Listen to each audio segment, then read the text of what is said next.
नमस्कार, मैं हूं शशि। आइए झारखंड के टॉप 25 प्रमुख खबर जानते हैं।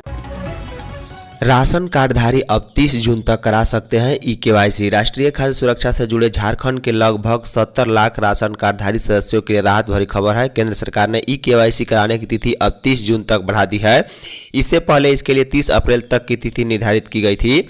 इस संबंध में खाद्य आपूर्ति मंत्रालय ने पत्र जारी कर सभी राज्यों को इस अवधि में 100% ई-केवाईसी का काम पूरा कर लेने का निर्देश दिया है।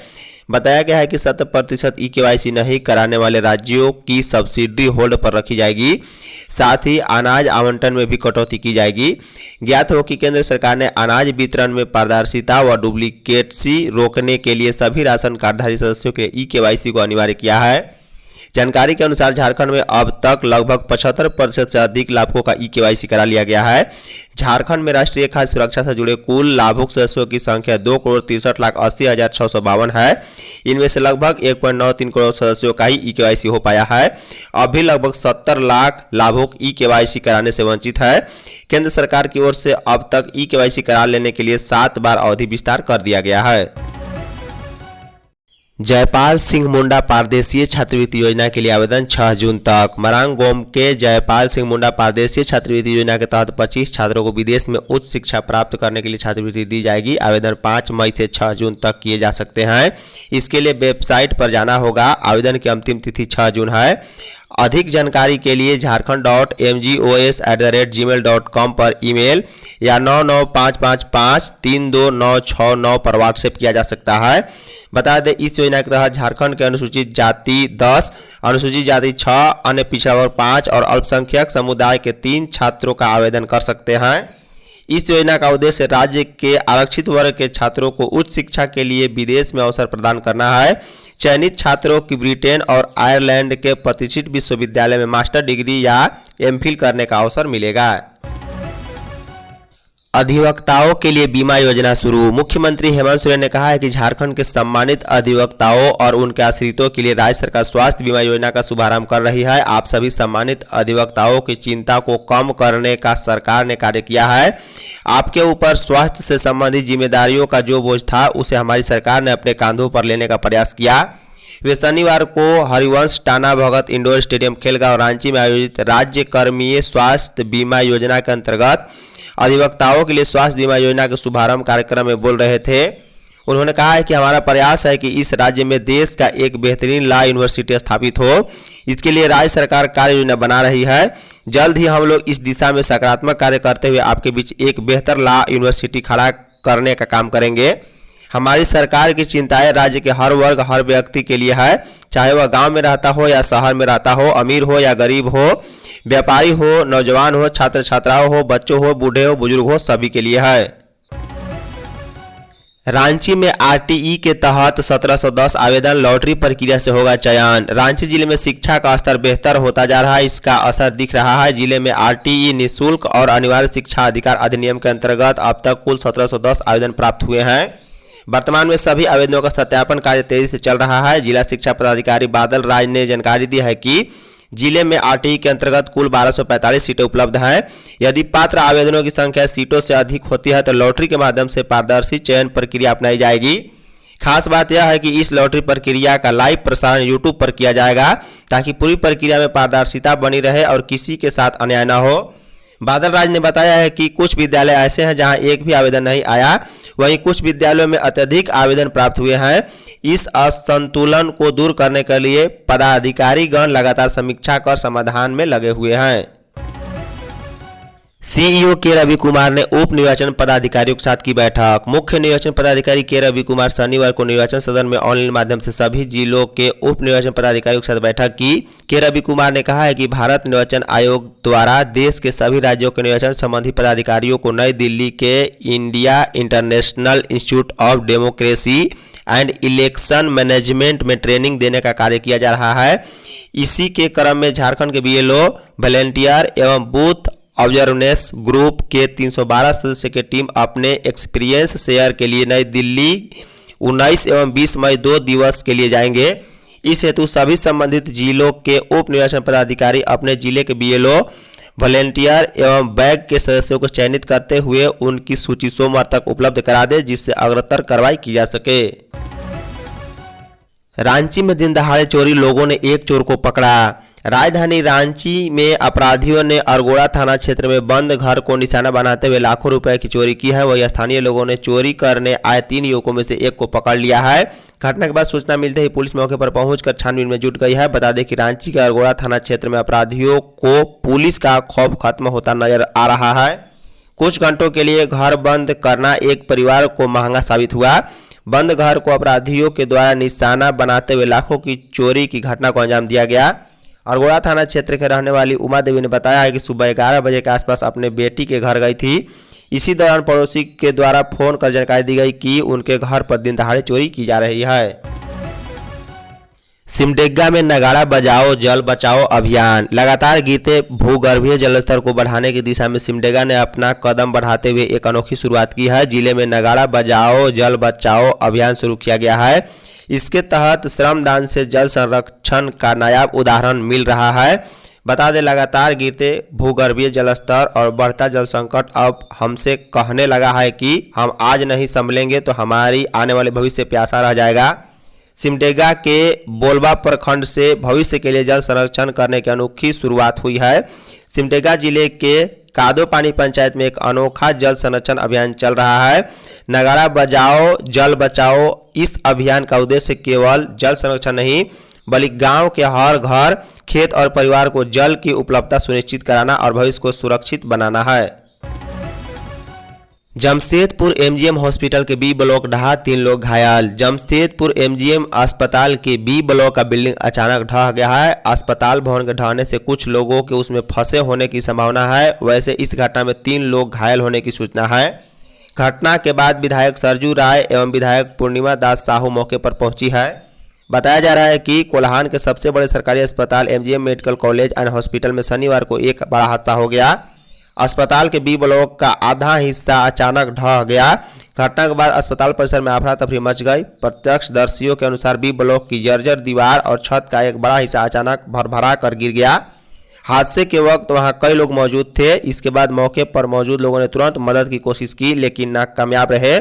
इस हादसे में एक बार फिर से एमजीएम अस्पताल की जर्जर इमारतों और प्रशासनिक लापरवाही को उजागर कर दिया है। केंद्र सरकार ने अनुराग गुप्ता को पत्र लिखकर रिटायर माना। राज्य के डीजीपी अनुराग गुप्ता के मुद्दे पर राज्य सरकार का जवाब मिलने के बाद केंद्र सरकार ने दोबारा पत्र लिखा है। केंद्र सरकार ने राज्य सरकार को पत्र भेजकर यह सूचना दिया है कि अनुराग गुप्ता 30 अप्रैल को ही रिटायर हो गए हैं। केंद्र सरकार ने इस बात को दोहराया है कि राज्य सरकार द्वारा डीजीपी नियुक्ति के लिए बनाया गया नियम सुप्रीम के दिशा निर्देश के खिलाफ है। केंद्र सरकार ने डीजीपी नियुक्ति के मामले में राज्य सरकार के तर्कों को अस्वीकार कर दिया है। डीजीपी अनुराग गुप्ता के मुद्दे पर राज्य और केंद्र के बीच छिड़ी जंग का सबसे रोचक पहलू यह है कि केंद्र सरकार अपने पत्र की प्रतिलिपि अनुराग गुप्ता को नहीं भेज रही। उल्लेखनीय है कि डीजीपी की नियुक्ति के लिए फरवरी माह में ही राज्य सरकार ने नई नियमावली बनाई थी जिसके तहत अनुराग गुप्ता को डीजीपी के पद पर नियुक्त किया गया था। नाइजर में अपहृत श्रमिकों के लिए सुदेश महतो ने गृह मंत्री को लिखा पत्र। आईएसयू के केंद्रीय अध्यक्ष और पूर्व उप मुख्यमंत्री सुदेश महतो ने केंद्रीय गृह मंत्री अमित शाह को एक पत्र लिखकर अफ्रीका के नाइजर में एक आतंकी समूह द्वारा अपहृत झारखंडवासी 5 श्रमिकों की तत्काल और सुरक्षित रिहाई के लिए केंद्र सरकार से हस्तक्षेप का आग्रह किया है। सुदेश महतो ने कहा कि झारखंड गिरिडीह जिले के बगोदर निवासी 5 श्रमिकों का नाइजर की राजधानी नियामे से 115 किलोमीटर दूर कल्पतरू प्रोजेक्ट्स लिमिटेड नामक कंपनी के कार्यस्थल से 25 अप्रैल को अपहरण कर लिया गया। एक नागरिक अपने जीविकोपार्जन और परिवार के भविष्य के लिए नाइजर में कार्यरत थे। यह घटना न केवल इन नागरिकों और उनके परिवारों के लिए एक त्रासदी है बल्कि यह विदेशों में कार्यरत भारतीयों की सुरक्षा के प्रश्न को भी उजागर करती है। सीएम अधिवक्ता स्वास्थ्य योजना से राज्य के आधे वकील वंचित। बीजेपी भारतीय जनता पार्टी के प्रदेश प्रवक्ता प्रतुल सहदेव ने कहा कि मुख्यमंत्री अधिवक्ता स्वास्थ्य योजना से प्रदेश के आधे अधिवक्ताओं को छोड़ देना दुर्भाग्यपूर्ण है। इस योजना में सिर्फ 15,000 वकीलों को जोड़ने का निर्णय लिया गया है जबकि प्रदेश में लगभग 30,000 से ज़्यादा अधिवक्ता वर्तमान में प्रैक्टिस करते हैं। प्रतुल ने कहा है कि झारखंड स्टेट बार काउंसिल को इस पूरी योजना से बाहर रखना भी एक बड़ा प्रश्न खड़ा करता है। झारखंड स्टेट बार काउंसिल इस पूरे प्रदेश के अधिवक्ताओं की सबसे बड़ी संगठन है। स्टेट बार काउंसिल ने भी इस पर आपत्ति की है कि उसे इस योजना से बाहर रखा गया है जो गैर कानूनी है। प्रतुल ने कहा कि सरकार ने सभी नए वकीलों के लिए 5,000 प्रति माह की प्रोत्साहन राशि घोषणा की है, लेकिन यहाँ भी चतुराई कर दी। आधी राशि ट्रस्ट कमेटी को देना होगा, आधी राशि सरकार देगी। फ्लाई ऐश के उपयोग को लेकर सीसीएल व पीवीयूएनएल के बीच एमओयू। फ्लाई ऐश के उपयोग को लेकर शनिवार को सीसीएल और पीवीयूएनएल के बीच एमओयू हुआ है। सीएसआर और एनके क्षेत्र के महाप्रबंधक और पीवीयूएनएल की Patratu super thermal power project के जीएम ने शनिवार को एक महत्वपूर्ण समझौता ज्ञापन पर हस्ताक्षर किए हैं। इस समझौते का उद्देश्य खनन के बाद के खाली क्षेत्रों में फ्लाई ऐश के सतत उपयोग को बढ़ावा देना है। बता दें, यह समझौता फ्लाई ऐश शीर्षक परियोजना के तहत किया गया है, जो पर्यावरणीय पुनर्स्थापन और अपशिष्ट प्रबंधन के क्षेत्र में एक अग्रणी कदम के रूप में देखा जा रहा है। इस पहल से खनन क्षेत्र में पर्यावरणीय पुनर्स्थापन, जल संरक्षण, मिट्टी की गुणवत्ता सुधार और क्षेत्रीय जैव विविधता को पुनर्जीवित करने में मदद मिलेगी। लव जिहाद मामले में सख्त कार्रवाई करे पुलिस, बाबूलाल मांडी। नेता प्रतिपक्ष बाबूलाल मांडी ने कहा है कि लव जिहाद की शिकार हुई सरायकेला की बेटी को राजनीतिक दबाव में नजरबंद कर दिया जाना अमानवीय है। जानकारी मिली है कि मुस्लिम समुदाय द्वारा पीड़िता का जबरन धर्मांतरण करने के इस मामले में पुलिस प्रशासन भी आरोपियों को संरक्षण दे रहा है। सरायकेला पुलिस से अनुरोध है कि वे पीड़िता से उनके स्वजनों और ग्रामीणों को मिलने की अनुमति दे तथा इस गंभीर मामले में शामिल दोषियों के खिलाफ बिना किसी राजनीतिक दबाव को सख्त कार्रवाई करे। यदि उचित कदम नहीं उठाए गए तो भारतीय जनता पार्टी सरायकेला सहित पूरे प्रदेश में व्यापक आंदोलन करने को बाध्य होगी। संविधान बचाओ रैली 6 मई को रांची में। प्रदेश कांग्रेस संविधान बचाओ रैली के तहत अपनी ताकत दिखाएगी। यह 6 मई को रांची के पुराना विधानसभा मैदान में होगी। रैली को ऐतिहासिक बनाने के लिए पार्टी कार्यकर्ता और नेताओं ने पूरी ताकत झोंक दी है। बता दें, 6 मई को होने वाली रैली में कांग्रेस के राष्ट्रीय अध्यक्ष मल्लिकार्जुन खड़गे, राष्ट्रीय महासचिव केसी वेणुगोपाल सहित अन्य वरिष्ठ नेता शामिल होंगे। इसके अलावा राज्य भर के कई नेता और कार्यकर्ता भी रैली में शामिल होंगे। कांग्रेस ने दावा किया है कि पुराने विधानसभा मैदान में आयोजित रैली में 50,000 से अधिक लोग जुटेंगे। यह रैली ऐतिहासिक होगी। रैली के माध्यम से पार्टी अपने संदेश को जनता तक पहुंचाने की कोशिश करेगी और संविधान की रक्षा के लिए लोगों को एकजुट करने का प्रयास करेगी। ग्राम संसद का आयोजन, ग्रामीण विकास के लिए नई दिशा की तलाश। रांची में शनिवार को ग्राम संसद झारखंड चैप्टर कॉन्क्लेव 2025 का आयोजन किया गया, जिसमें राज्य भर से आए पंचायत प्रतिनिधियों, सामाजिक कार्यकर्ताओं, प्रशासनिक अधिकारियों और नीति विशेषज्ञों ने भाग लिया है। बता दें, इस कार्यक्रम का उद्देश्य ग्रामीण विकास को नई दिशा देना और नीति निर्माण में जमीनी स्तर पर भागीदारी को बढ़ाना था। कार्यक्रम में ग्रामीण विकास मंत्री दीपिका पांडे सिंह और वित्त मंत्री राधाकृष्ण किशोर ने भी भागीदारी दी है। उन्होंने कहा है कि ऐसे प्रयासों से ग्रामीण विकास को नई दिशा देने को गति मिलेगी और नीति निर्माण में जमीनी स्तर पर भागीदारी को बढ़ाना और योजनाओं की पहुंच को अंतिम व्यक्ति तक प्रभावी ढंग से सुनिश्चित करने में भी भागीदारी मिलेगी। ग्राम संसद के दौरान विभिन्न विषयों पर सार्थक संवाद और चर्चा हुआ है। वहीं ग्राम सभाओं की भूमिका को और सशक्त करने और उनकी संस्तुतियों को योजनाओं में प्राथमिकता देने की मांग उठी है।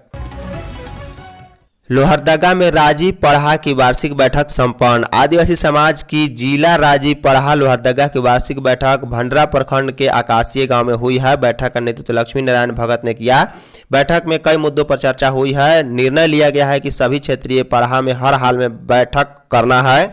कहा है कि जो अन्य संगठन मूल पढ़ा से विचार किए काम कर रहा हो या फिर उसके अधिकारी निजी लाभ उठा रहा हो तो पढ़ा उन लोगों से दूरी बनाए रखेगा। पढ़ा का चुनाव विधि से ही मान्य होगा। बैठक में कहा गया है कि विशु पर पढ़ा ही तय कर सकता है। विशु जिला राजी पढ़ा का 3 वर्ष पर ही मान्य होगा। अगला विशु 2026 में करने पर विचार हुआ। वही 2025 विशु को खारिज किया गया। वहीं जिला राजी पढ़ा लोहरदगा का विस्तार कर लक्ष्मी नारायण भगत, गोसाई भगत, वीरेंद्र उरांव, डोमना उरांव मुखिया को बनाया गया है। खोटी में बाघ की एंट्री, अलर्ट मोड में वन विभाग। खोटी के मरंगहद्दा थाना क्षेत्र के तारूप जंगल में बाघ की मौजूदगी को लेकर वन विभाग अलर्ट पर है। जंगल में 2 बैलों की लाश और बाघ के पैरों जैसे निशान मिलने से इसकी संभावना बढ़ गई है कि जंगल में बाघ की एंट्री हुई है। हालांकि वन विभाग के अधिकारियों ने अभी तक इसकी पुष्टि नहीं की है, लेकिन विभाग के कर्मियों का मानना है कि यह बाघ के पैरों के निशान हैं। बता दें, बुराम क्षेत्र में बाघ की दस्तक से ग्रामीणों में डर का माहौल बना हुआ है। हालांकि वन विभाग ने ग्रामीणों को सलाह दिया है कि वे जंगल की तरफ न जाएं और सुरक्षा के इंतजाम किए जा रहे हैं। वन विभाग की टीम जंगल में बाघ की मौजूदगी को लेकर लगातार प्रयास कर रही है और ग्रामीणों को जागरूक कर रही है। आदिवासी धार्मिक अगुवा पाहनों ने 5 मई को बुलाई बैठक। सरहुत शोभा यात्रा पाहन संघ के मेहनत तले शनिवार को रांची के मोराबादी स्थित बापू वाटिका के सामने सैकड़ों पाहनों ने संवाददाता सम्मेलन आयोजित किया। इस दौरान पाहनों ने कहा है कि सीरम टोली स्थित सरना स्थल के सामने बनाई जा रहे फ्लाईओवर रैप के विरोध में वे पिछले 4 महीने से आंदोलनरत हैं। इसके बावजूद प्रशासन और सरकार ने आदिवासी समाज की मांगों पर कोई ध्यान नहीं दिया। इसी विरोध के क्रम में 5 मई को नगाड़ा टोली स्थित सरना भवन में एक अहम बैठक बुलाई गई, जिसमें आगे की रणनीति तय की जाएगी। किशुनपुर मौजा के सुरेंद्र पाहा ने कहा है कि सुशासन की बात करने वाली सरकार आज आदिवासी समाज के विश्वास को कुचल रही है। देवघर से 3 साइबर अपराधी गिरफ्तार। देवघर पुलिस ने साइबर गिरोह का भंडाफोड़ करते हुए 3 युवकों को गिरफ्तार किया है। साइबर थाने की पुलिस ने गुप्त सूचना के आधार पर सारवा थाना क्षेत्र के गोरेमारा गांव के समीप जंगल में छापेमारी कर युवकों को दबोचा है। ये सरकारी अधिकारी बनकर लोगों को झांसे में लेकर उनके बैंक खाते से रुपए उड़ा लेते थे। गिरफ्तार आरोपियों के पास से 3 मोबाइल, 4 सिम कार्ड व 3 प्रतिबिंबित सिम बरामद किए गए। युवकों के खिलाफ साइबर थाने में मामला दर्ज कर पुलिस ने जेल भेज दिया है। गिरफ्तार आरोपियों में पथरौल थाना क्षेत्र के पथरौल गांव निवासी सौरभ कुमार शाह शामिल हैं।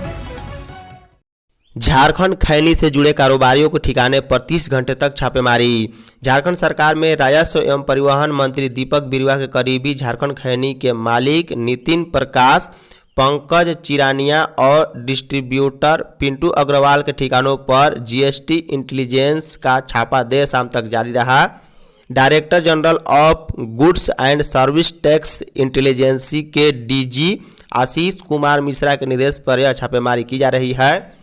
बता दें, डीजीजीआई के पश्चिम बंगाल के दुर्गापुर स्थित रीजनल यूनिट को खैनी के कारोबार में करोड़ों रुपए की जीएसटी चोरी किए जाने की सूचना मिली थी। 50 से अधिक ट्रेनें रद्द, यात्रियों की बढ़ेगी मुश्किलें। दक्षिण पूर्व रेलवे के चक्रधरपुर मंडल के अंतर्गत टाटानगर समेत अन्य सेक्शनों में तीसरी लाइन कनेक्टिविटी के लिए प्री एनआई और एनआई कार्य जारी है। इस कारण मई माह में 50 से अधिक ट्रेनों को रद्द और कई को डाइवर्ट कर दिया गया है।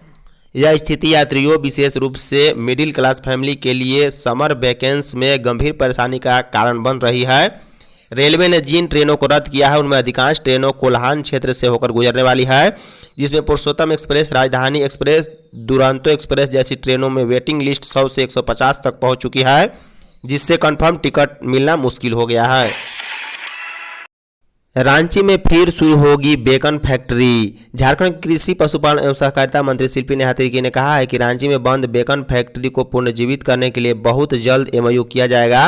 राष्ट्रीय मांस अनुसंधान केंद्र की भूमिका इस फैक्ट्री के संचालन में नॉलेज पार्टनर की होगी। बंद बेकन फैक्ट्री में जंग लग चुके मशीनों को बदला जाएगा। झारखंड में मिलेट कैफेटेरिया भी खोलने की योजना है। मंत्री शिल्पी नेहा तिर्की ने नेपाल हाउस में प्रेस वार्ता के दौरान ये जानकारी दी। उन्होंने बताया है कि 28 से 30 अप्रैल तक तेलंगाना का दौरा झारखंड के किसानों के लिहाज से काफ़ी महत्वपूर्ण रहा है।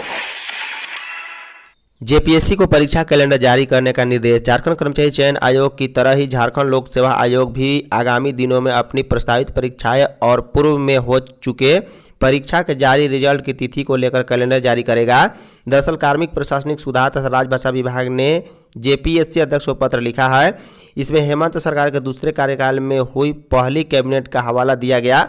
कैबिनेट बैठक में जेपीएससी और जेएसएससी द्वारा परीक्षा कैलेंडर जारी करने का निर्णय लिया गया था। बता दें कि 27 फरवरी को राज्य के पूर्व मुख्य सचिव रहे एल ख्यागते को जेपीएससी का अध्यक्ष बनाया गया था। उम्मीद की जा रही है कि जेपीएससी जल्द ही परीक्षा कैलेंडर जारी कर देगा। धन्यवाद।